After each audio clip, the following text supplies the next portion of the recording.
What's up, man? This is Bomber Neil. We spoke on the email. Yeah, how's it going, Neil? Going pretty good. How you doing? I am doing fantastic. So, you guys are from Pennsylvania, is that correct? Nick's from Pennsylvania. I'm from Texas. Oh, you're in Texas. Okay. Yeah. All right. How's Texas? That's the map. But I figured we'd do this basically, any question that pertains to like how the league was, the origin of the league, I can answer that. And then everything else we can just go back and forth on. You can ask him, and then the next question ask me. But if it pertains to just like how the league was created, that's probably the only thing that I would probably be able to answer better than him, just because he got on board. I think when you get here, season 2 as a co-commiss. But I mean, he knows the history of the league just as well as I do, and pretty much been doing this as brothers for a while. So okay. All right. Well, let's see. Tell me how long you guys have. Well, first let's start off with just some regular stuff. How long you guys been playing Madden?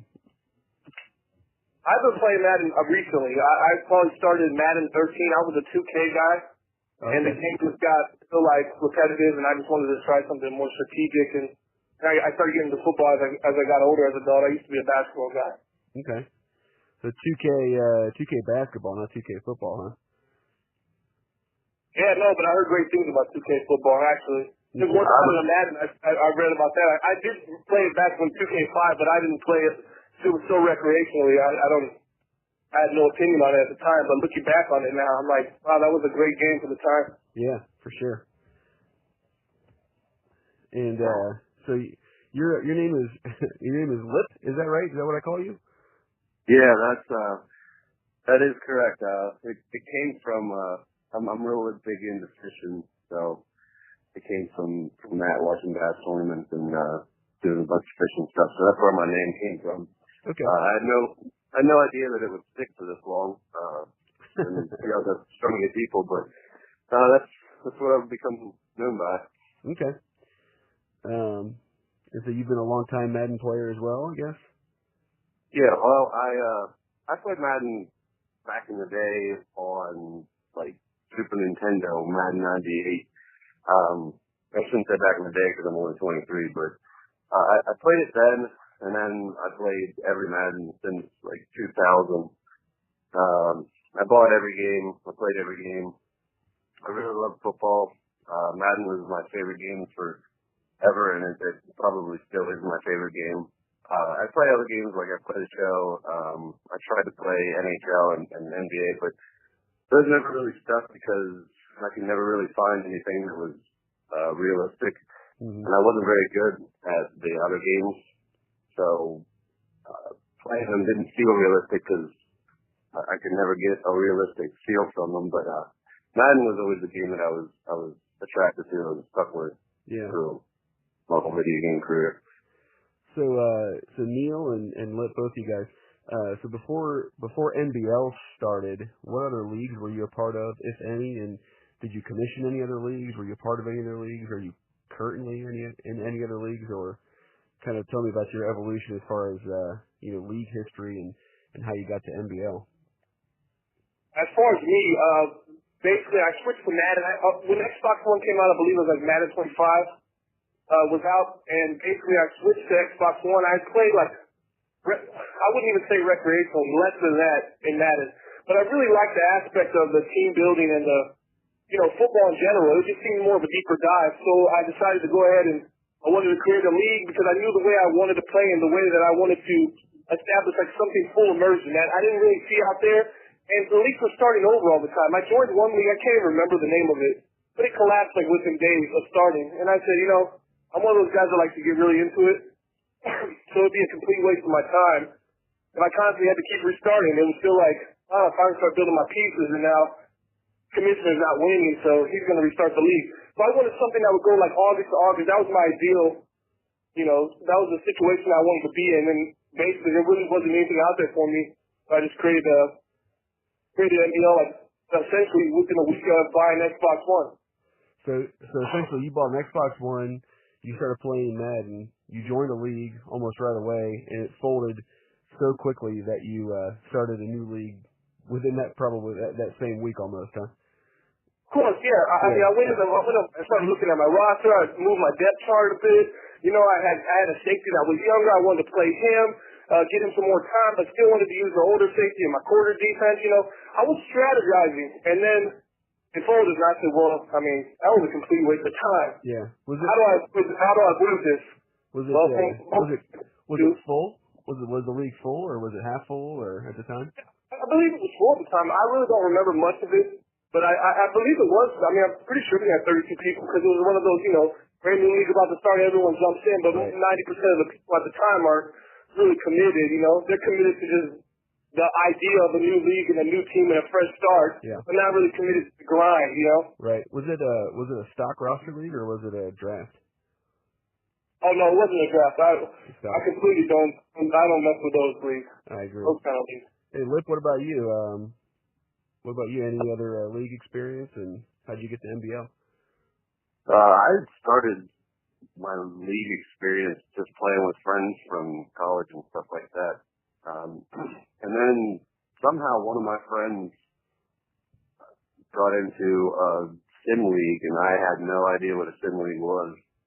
So I joined a couple, bounced around, similar to Ballmer's, experiences.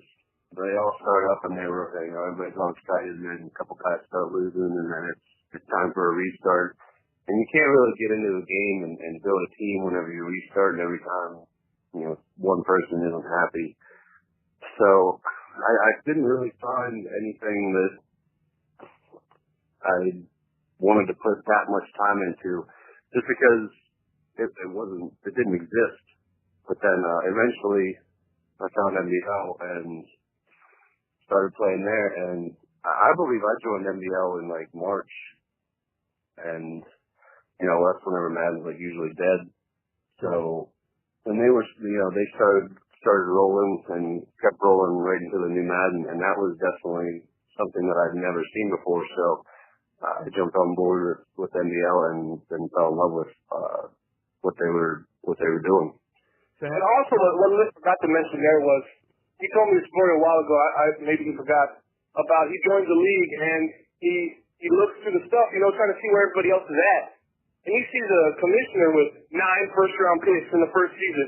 All the teams that aren't even there anymore. And you're like, and they're just robbing these guys that really have lack of interest.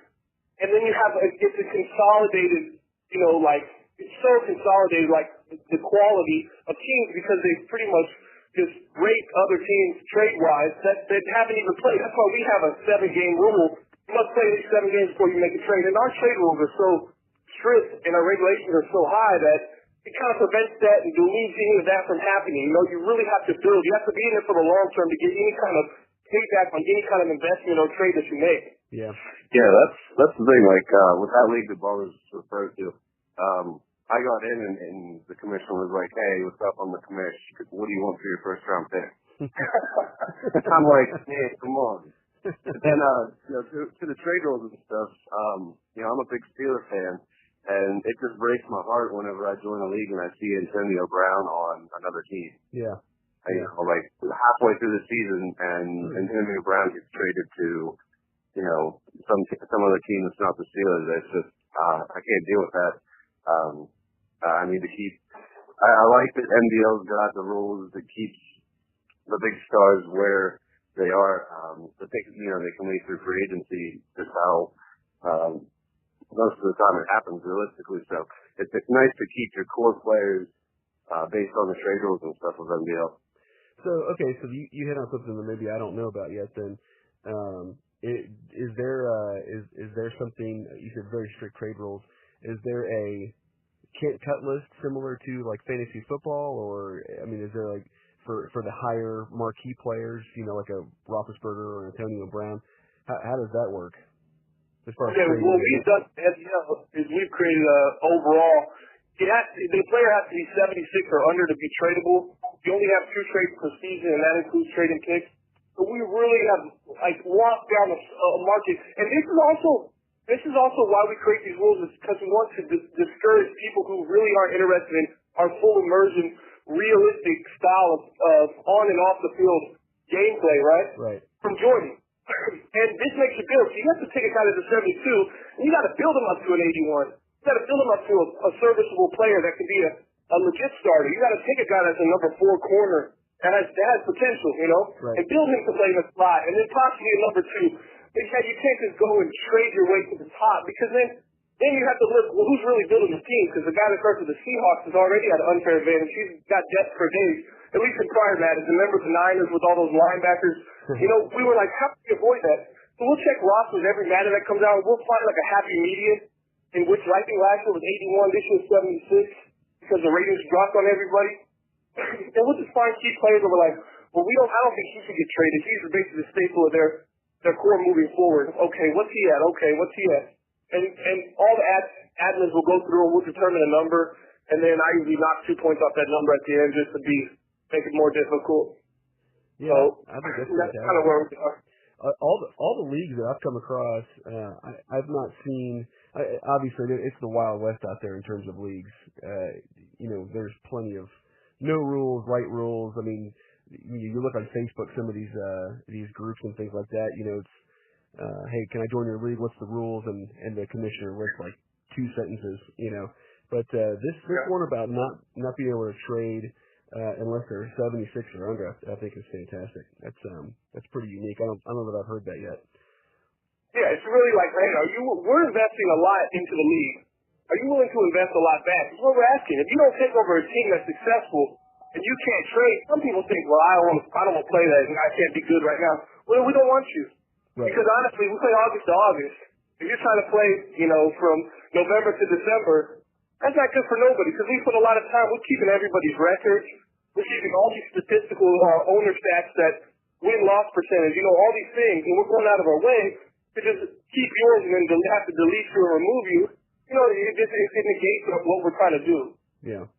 So, and honestly, with that, whenever you're in the league and you see some of these guys, we got a couple guys who, when this Madden came out, they won 1 or 2 games, and then next season they win 3 or 4, and then last year win 7 games, and you just see the growth, you see them building, you see their commitment to the team and their strategy to bring in pieces through the draft and free agency and really take a team that was winning 2 games a year and now they're pushing that boundary of putting that team in the playoffs. It's a pretty cool thing, and you see it a couple times each Madden, and it's really nice to have people that are willing to commit to doing that, and it's great to see. So that said, let me ask you this: approximately how many owners have you been through since NBL day 1 to now, in terms of guys that come in and obviously you filter through some guys. Your total roster, if you're full, is 32, obviously, but have you guys been through 100 guys? Have you been through 50 guys? I would say if the over-under was 150, I would probably say over. Now, if it was 200, I'd probably say, I think it's somewhere between 150 and 200 maybe. I mean, it's a lot of work, man. I know. It's a lot of work. Now we got the development league, so now we have our filter. Yeah. So, development league's almost full. We have more people in our development league than the other leagues like have right now. I'm talking to other commissioners, we're going back and forth about what do you do, how do you do things. And they're like, especially PlayStation leagues, they're 8 to 10 people short. And I'm like, wow, how are you even running with one team missing out of every division? That just makes it just doesn't make it very fun. So those kind of people I just want to avoid altogether, or get them in the development league and then they get an opportunity, Yeah. And they're like, what, I like this. I can play August to August. So it's been a lot, like our turnover rate this Madden is so down. I bet you we've lost less people than any league. We've barely lost 8 people all Madden. Yeah. This time. We probably have 20, 23, 24 really strong, 22 that aren't going anywhere ever, and then the other 10 are proving themselves. We haven't lost anybody in months right now. And that's pretty uncommon. And what you said about the PlayStation leagues, I don't think that I really knew that. I knew that there's a lot. It seems like there's a lot more PlayStation players. That's true. More is bigger. The sports gaming quality of the players, they're more casual, Yeah. MLB The Show comes out. Yeah. Now they move over to. And I think that just the sheer number of PlayStation players lends itself to finding more, like you said, casual players in general. So in more casual leagues, I guess, guys that jump on. So yeah, I've noticed that the Xbox leagues seem to have less turnover than the PlayStation leagues.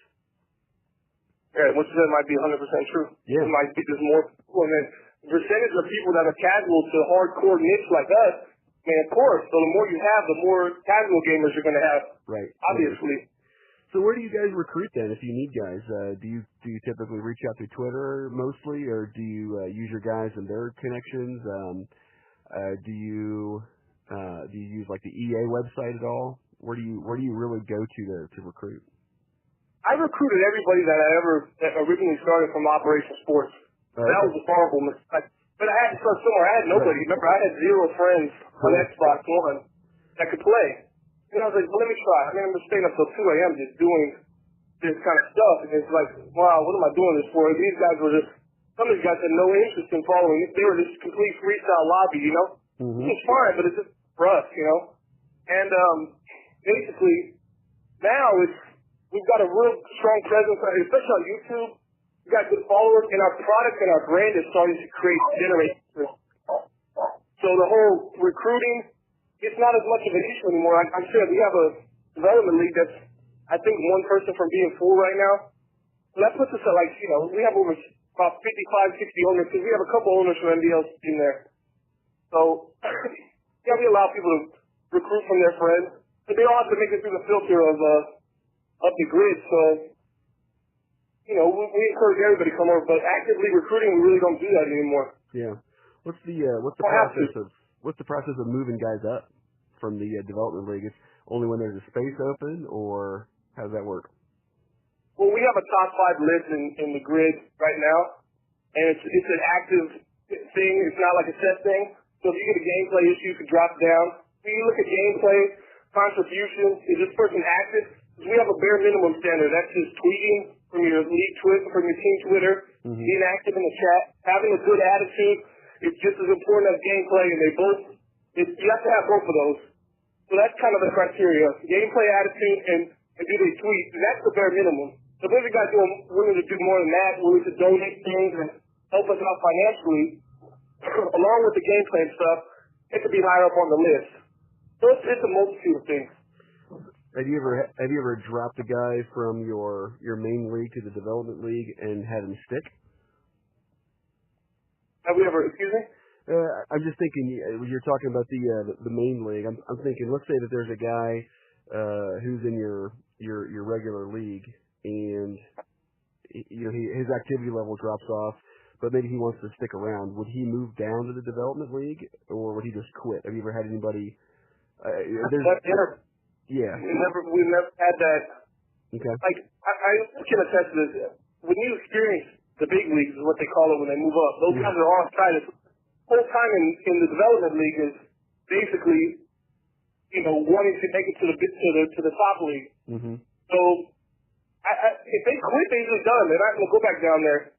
I was just curious if you had anybody that for whatever reason, maybe skill level wise, maybe you prefer. But I'm assuming that the developmental league is not necessarily skill based either. It's really more. Not like the life. Like we come down to the D League it's not there yet. We would probably obviously discuss that if we had a pool that was just crazy deep with people looking to contribute and do that. And you might say, this guy, he runs, he gives up a ton of yards sometimes, and it's like he picks the defense for the other guy. But we really don't even have people doing that. Our gameplay, if you played all 32 of our owners, I think you'd walk away thinking, wow, I played 32 great games. Yeah.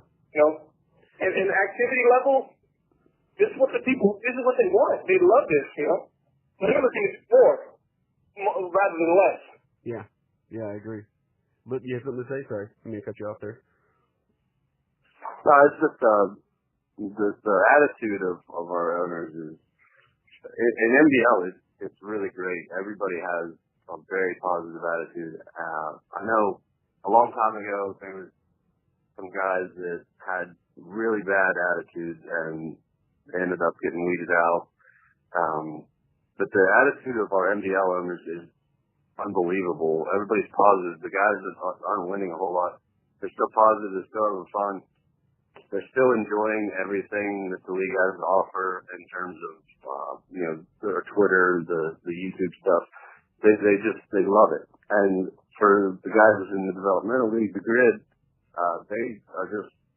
they're positive as well. They're just really hoping for their shot. They really want to play by the rules. They really want to learn our mentality, how we play, and make it to NBL. And they don't have issues with understanding that they've got to put in their time and they've got to prove themselves.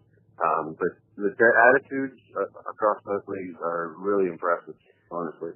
So are you finding at this point that the people that are joining, they're joining because they know what you're offering, or are you finding that you're still having people?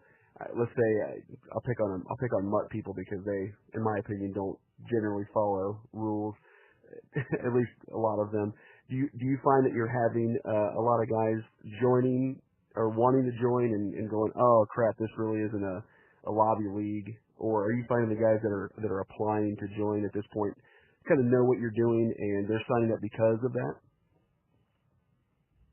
I'd say mix. Yeah. There's always just dumb, people that just don't do any due diligence, Right. They don't want to read.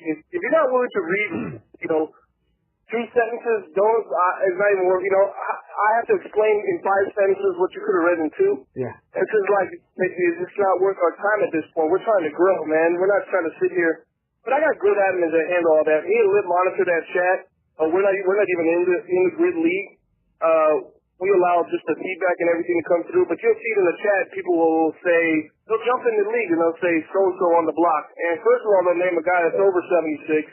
Then they haven't played 6 games yet. How can they get 6 games, I believe it is, right? Yeah, 6 games.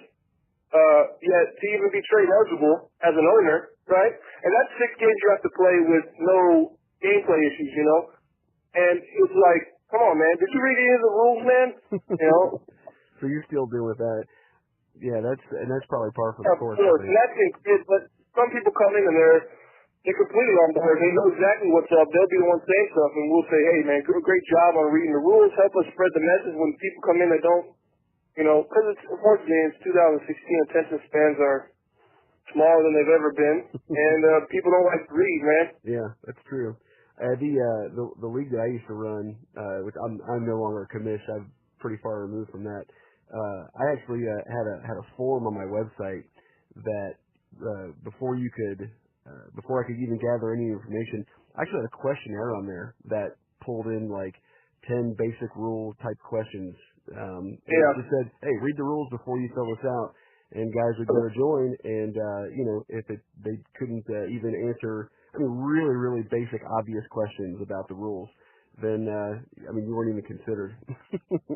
Yeah, definitely. Honestly, if we didn't have grid as a filter league, definitely would be doing that. We've already thought of ideas to question people. They need to know NBL history prior to joining, getting in step to NBL. We've thought about that because we ran across some people that didn't know and didn't really read, but then once they realized what we're about, and even though we have to text it to them via group meet, which is something that's already on the page, get on board and then you read all the rules. And, you take it where you can get them in this kind of thing, because the majority of people are mud type players. We are the ultimate niche. So if I can transform someone to think some other way, that's what grid is for, Give him a couple games, as long as he buys in mentally, to what we're offering. Yeah. Maybe he didn't read the rules at first, which I can tell by applications that you won't, because sometimes all I say on the subject is to say that acknowledge you've read the rules.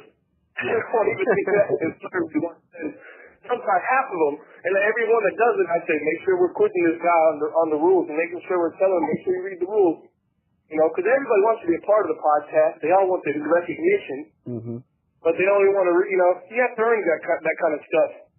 And some people change, and other people are who they are in that aspect.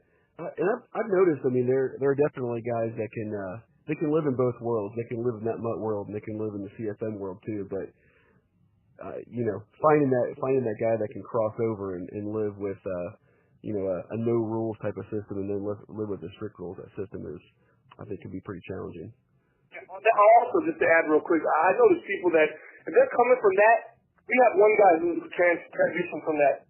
If they don't get to this point with us to where they go, I hate must, and they're not fully committed yet, Yeah. They're not engaging in, like, spending time and strategic time with these cards to playing that way, to playing this way. Dude, it's almost like driving a car that just is so much better, and you're like, wow, this car does this. How do you go back to this other car that's got 2 buttons, Right. And the other car offers you so much more things and so much deeper. Yeah, I agree. So speaking of that, you're talking about podcasts and things like that. As far as leagues go, you guys are pretty aggressive in terms of the kind of content you churn out. So just maybe talk a little bit about who does that and how often and how you determine who does that, and then really more importantly, just how to keep that pace going. It's without getting guys burned out on working on stuff. So just a little bit about how that kind of factors in. Okay, I'll add just a little bit, and then I'll let Liz finish it off. Basically, what we do is, we were taking volunteers. Someone came out with a podcast. We learned that for a while, and another guy's like, I could do a podcast too. And then we start learning the ways of the team, and everybody starts working together collectively as a group. And then we start establishing roles. We have a network guy that's in charge of the network. We have a guy that's in charge of doing this podcast. We have a guy that's in charge of scheduling NBL live games. All these kinds of things allows us to maintain being aggressive on social media and putting out our product and our brand and aggressively promoting ourselves, essentially, right? And hey, man, this is what we're doing, man. We're doing some cool stuff. Come check us out, man. And any league that approaches us with, hey, how do you do that?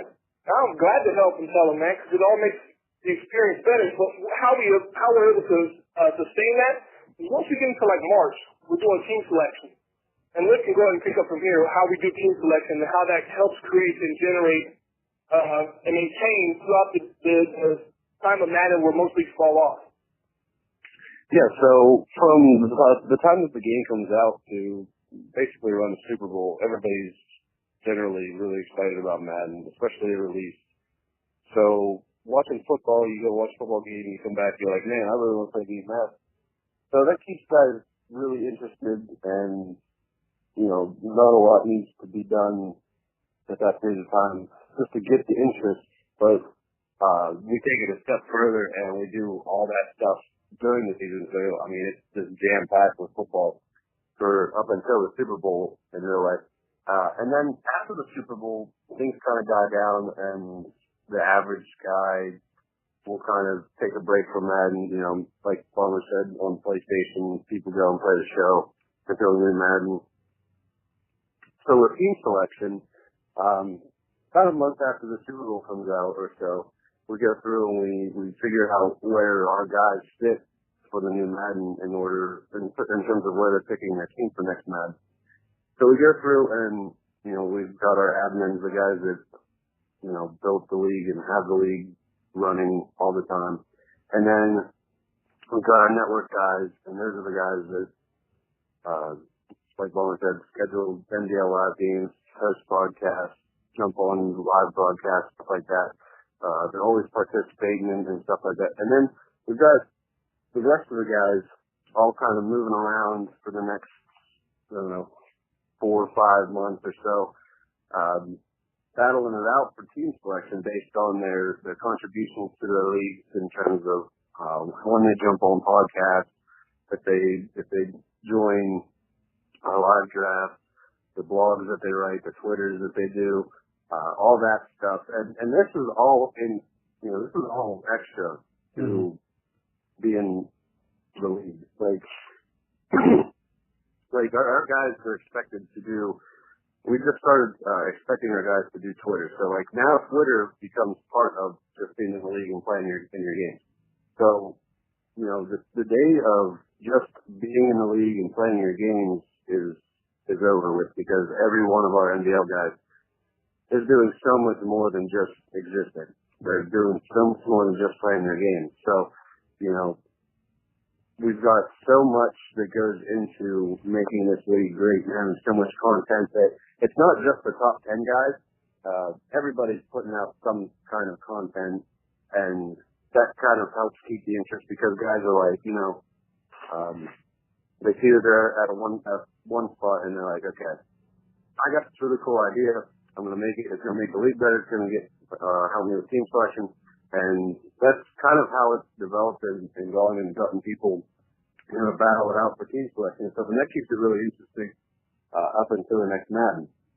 Another thing that I kind of think helps keep guys interested as far as the league and all of this stuff is we do our off season with enough time. I think it's about a week. Would you say it's about a week long? Yeah, in real time. Yeah, we give about a week. We make sure our off season's pretty spaced out and stuff, and that gives the guys who have like a frustrating season time to just relax, get away from Madden. They come in, they can do the re-sign their free agency, but that's all. They can just do that, and they don't have to actually play a game for a little while, and they can just step away for a tiny bit, relax, and then they can come back, figure out a game plan, figure out their free agency plan, figure out their draft plan, and then come back at it. And I mean, we generally don't have any issues, especially with NBL guys at that.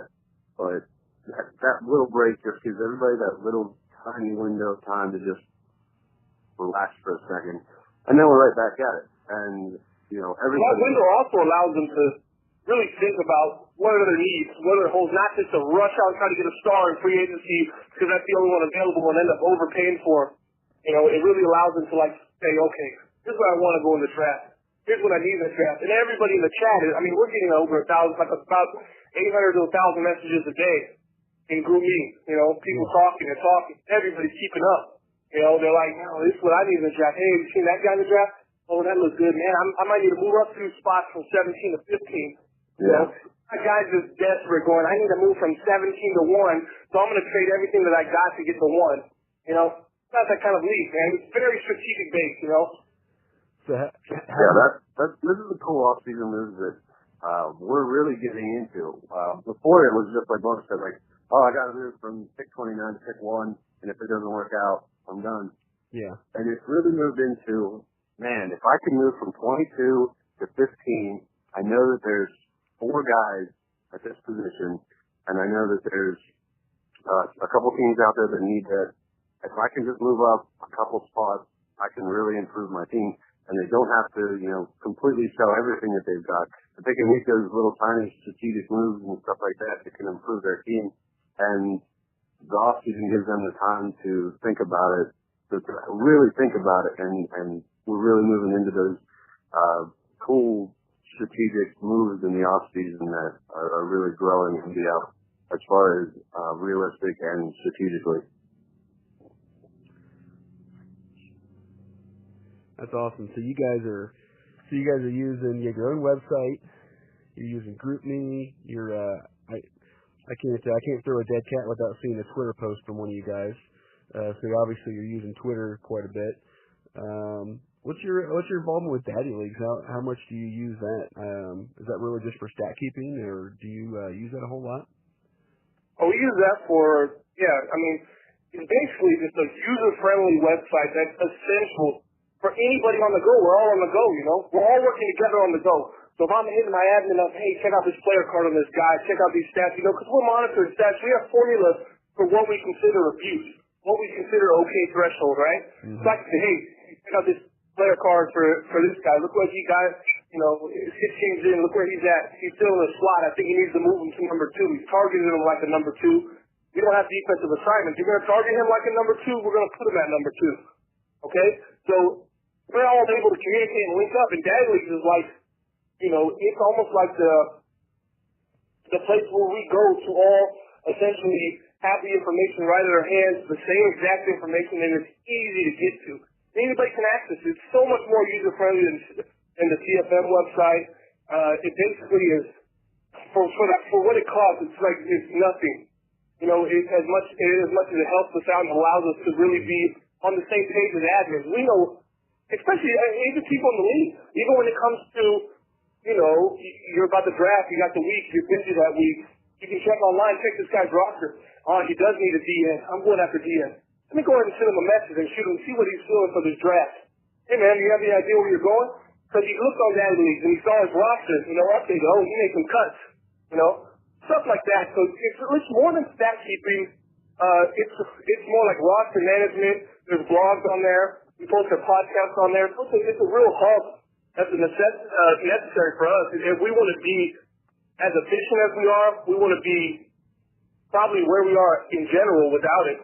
So you're using Daddy Leagues as essentially your hub of all we communicate. Because I know some guys use Daddy Leagues just for the stat keeping portion of things, and then they use their regular website or whatever else for chat and for blog postings, all that kind of stuff. But Daddy Leagues, and I don't know why they do that, but you're saying you pretty much use maybe your NBL website as your introduction to the league, and then Daddy Leagues really is the. It has extra information that you're not going to find on Daddy Leagues. More personal information to the league, right? As Daddy Leagues is going to keep you up to date with this Madden, what's going on with stats from this Madden. The other website's going to keep you up to date with our league history, our records for NBL, for all Maddens, So it really, and we have owner statistics page that keeps the records, shows you the Super Bowl. We have a Super Bowl champions page. We got a ton of stuff on there. NBL live player of the games, the winners of the history. So you get like a deeper dive of the history of our league that is unique to our league that you can't find really on Daddy Leagues. That's probably the only part that we had to, actually branch off into because we wanted to make it a little more deeper as far as the information provided. Yeah. Okay. All right. So tell me what's next? What's the next big move for NBL? All right. Well, that's a good question because we actually are expanding. We want to become an EA game changer community. So we're at our podcast is changing. We have 3 podcasts right now. One of them is changing into an actual Madden podcast. It's going to be talking about current events with Madden. We have a guy writing for Sports Gamers Online right now that's admin for NBL. So we're branching off into the sports gamers world with Madden, and also with Madden. We have relationships with Madden developers as well as Madden game changers and stuff. So we're trying to be, a part of the community that helps build the game and create ideas for the game on that outer level, We want to be leaders in the community. Like, we're going to have Shopmaster on our show, a writer for Sports Gamers Online. Hopefully we can get Curtis Knight from Sports Gamers Online, and then hopefully get some Madden developers to come on and do interviews on the show. Just to help, tell the Madden community what's going on. And we can assess that information and say, hey, this is how it's going to relate to CFM. This is how it will affect leagues kind of like ours. Or the niche community that is diehard August to August. Here's how this will implement into the new game. Stuff like that. That's really what we're transitioning into now. We're a league, obviously, but we want to be able to provide content that helps grow the CFM community. Okay. So those relationships are pretty important, and I know you guys have quite a few of those. So talk to me just a little bit about how those relationships play into what you guys do, and some of the successful ones you guys have come across, and maybe without, I don't know, being negative or anything, but any negative or not so. I don't know how you could be negative and not be negative. Sorry about that. But just maybe some relationships that haven't panned out, or maybe just talk more about the ones that have and how they have. Like I know you guys are pretty cool with Shopmaster, so obviously that's one that I would consider. Yeah, that's a real positive for us. He's leading the CFM movement, and we just show our support to show that we're behind him. We've helped make his intro videos.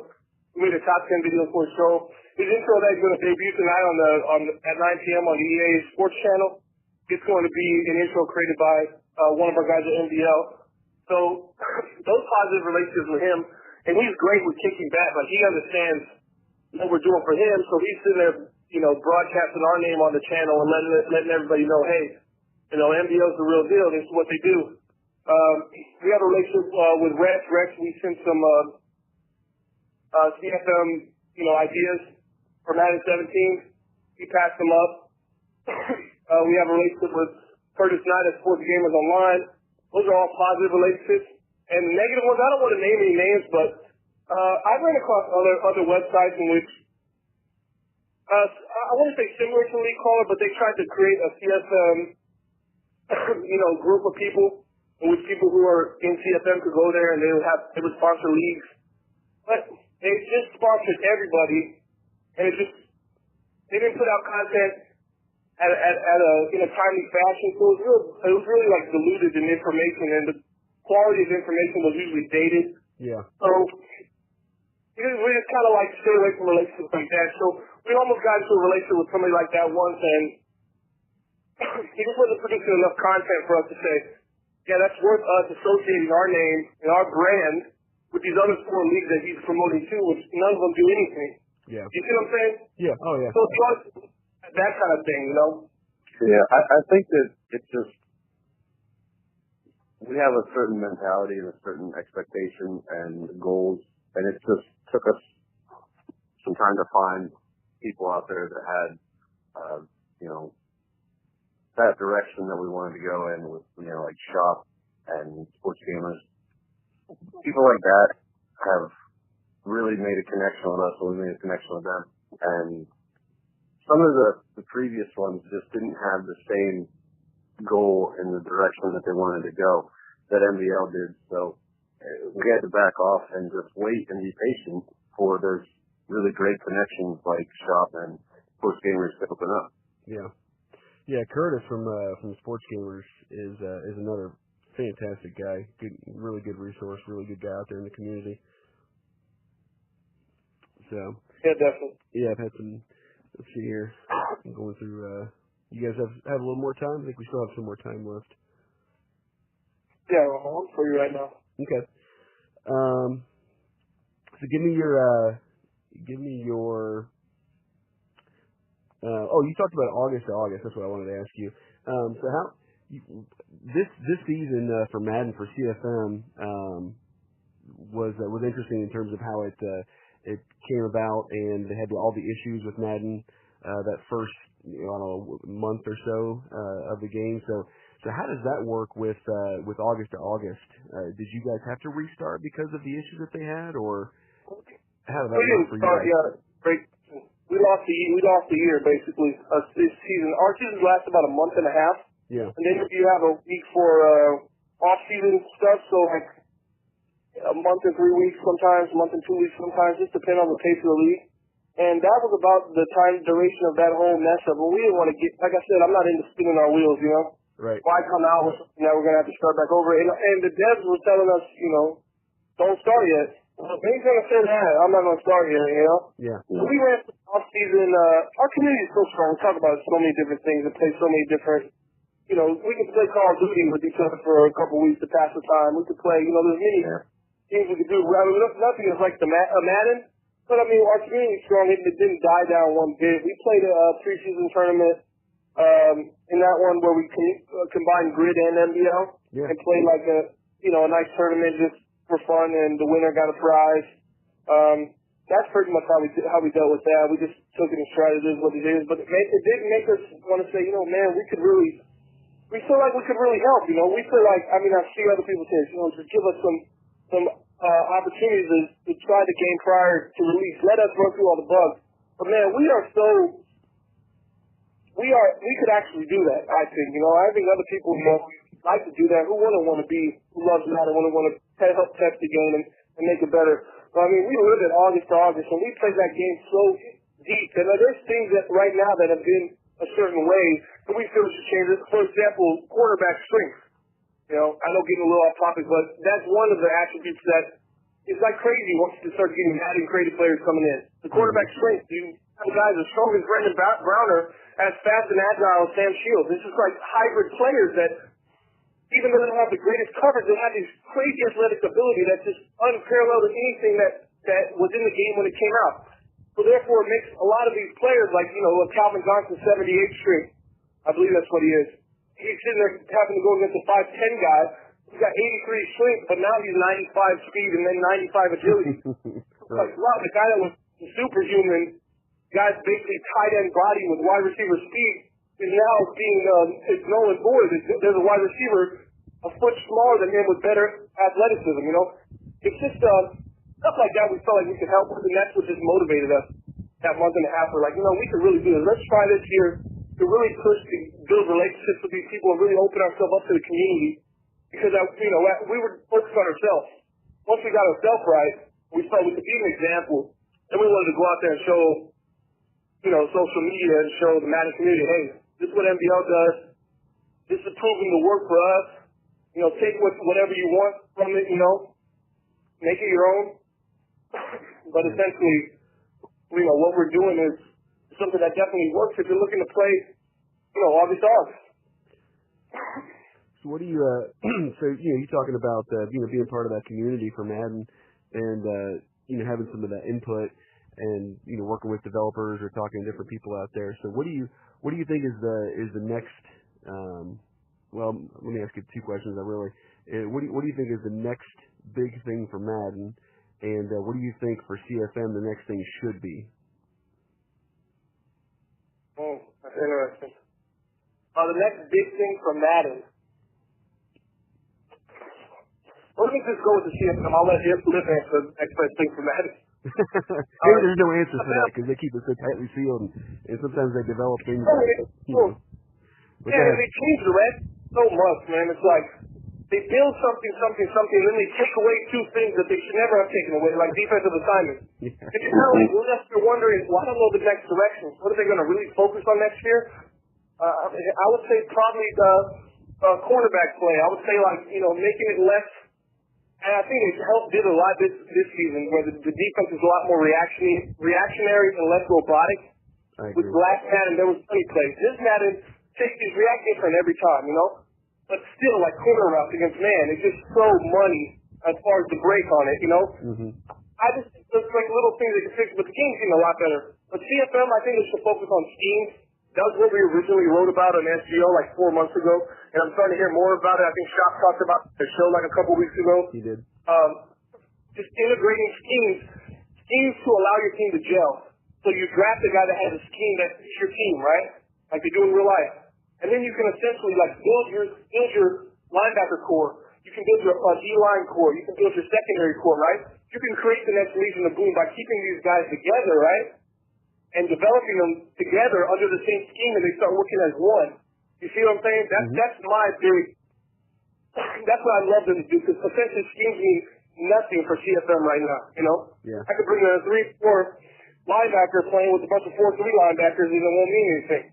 Yeah, I agree with that. And it feels like the shell is there for it, but it's just not being used. Not being implemented. That's correct. Yeah. Yeah. Yeah. And if you think Madden is building up to it, it would make sense, but it just never really pans out that way, right? I mean, you see them do a couple things and then they get rid of it, and you're like, wow, you could have really done a lot more schemes. I don't know why I got rid of it now. But yeah, they're notorious for kind of doing that as far as, like you said, building things that take forever to build, and then they just take them out for seemingly no reason. It almost feels like they're having a turnover on personnel. Yeah. That have decisions and just determine that that's not essential to where they're going. Right.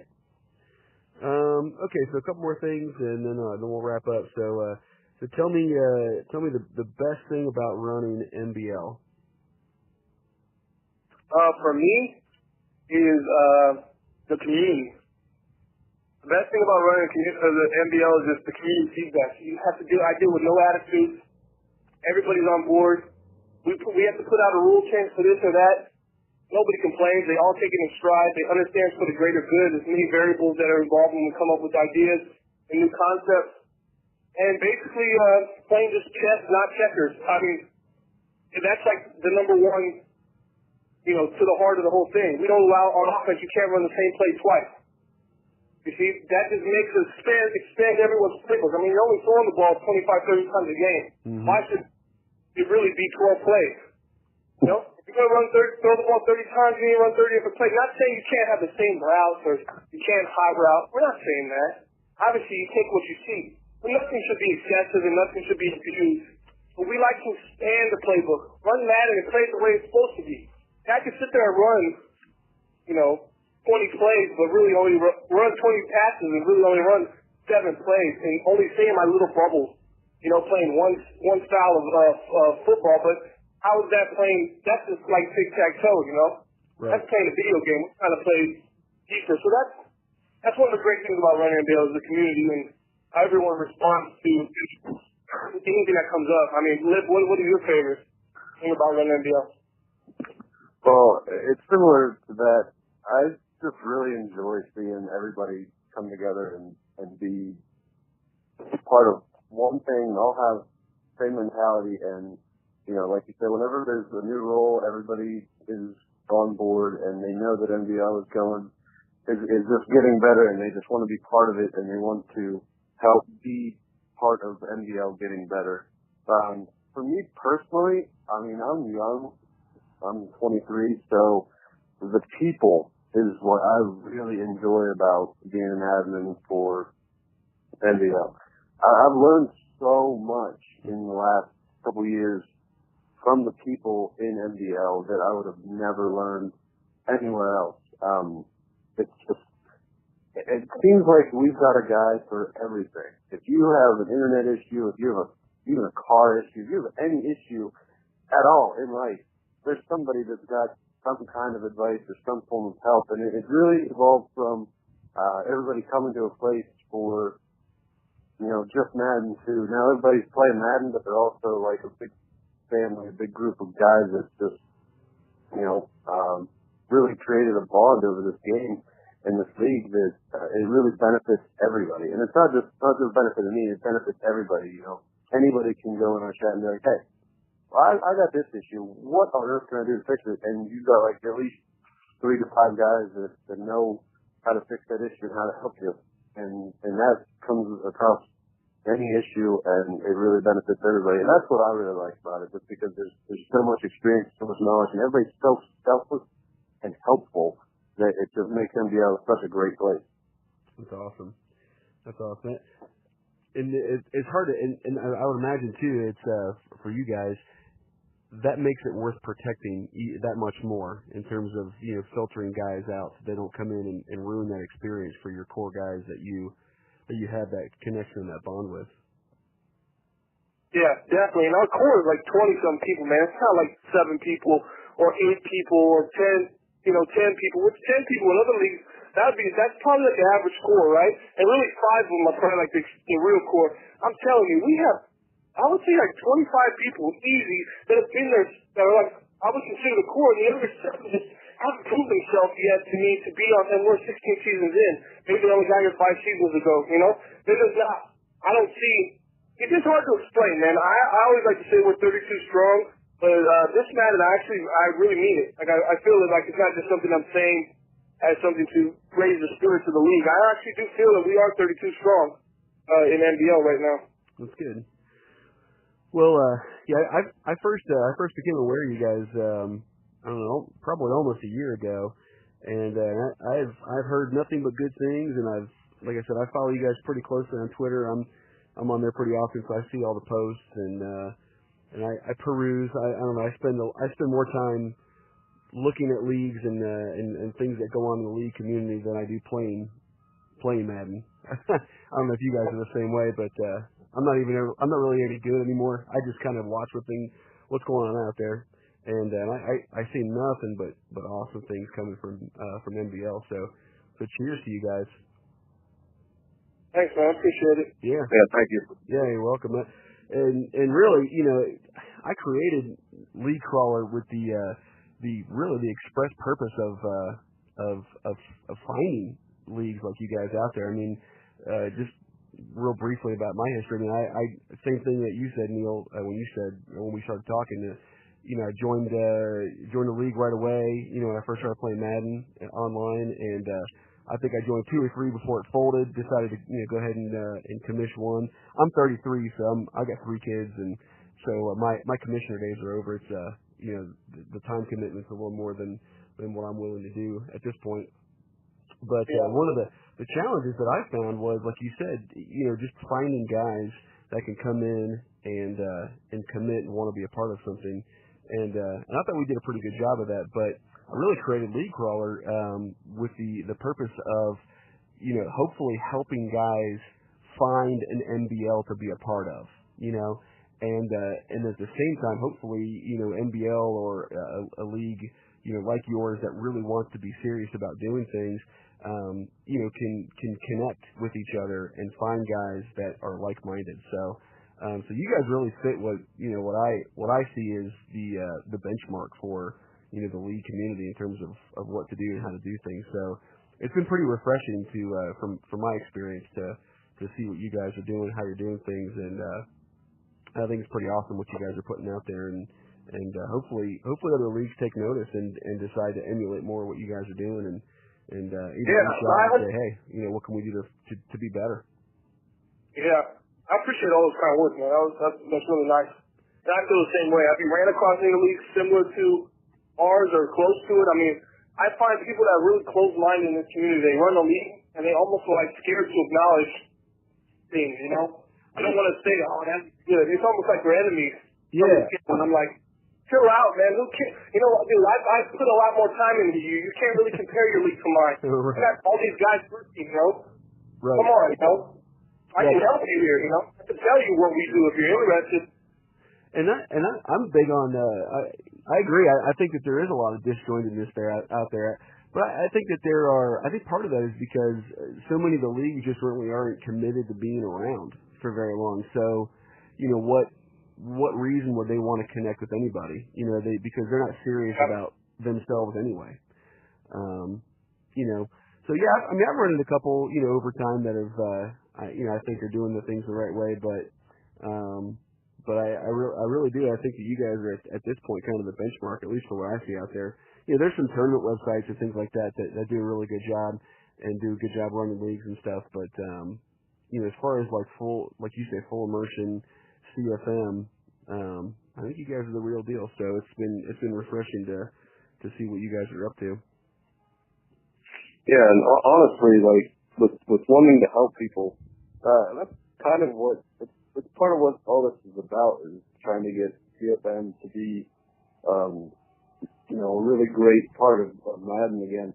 And we're always willing and open to help people. We've had a couple people, join NBL and have other leagues and stuff, and we've given them tips and pointers on what they can do and stuff. And like Marvin said, there's absolutely no reason to hold back. If you have a question to ask us, we've got all sorts of guys, all sorts of resources to help grow CFM to something. So we're always looking to help people and give our advice from our experience to benefit everything as a whole. That's awesome. That's good. Well, any questions for me or anything else you guys want to go into? Yeah, we're doing this article, and you're going to name us League of the Year for League Crawler. I am. Sure, but you email me. You said you're going to give us a pin or a banner or something? I will. Okay, I was just curious if that was a... Yeah. So League Crawler, I run this thing by myself. I mean, this is like my little baby, and so it is about as active as I have time to give it.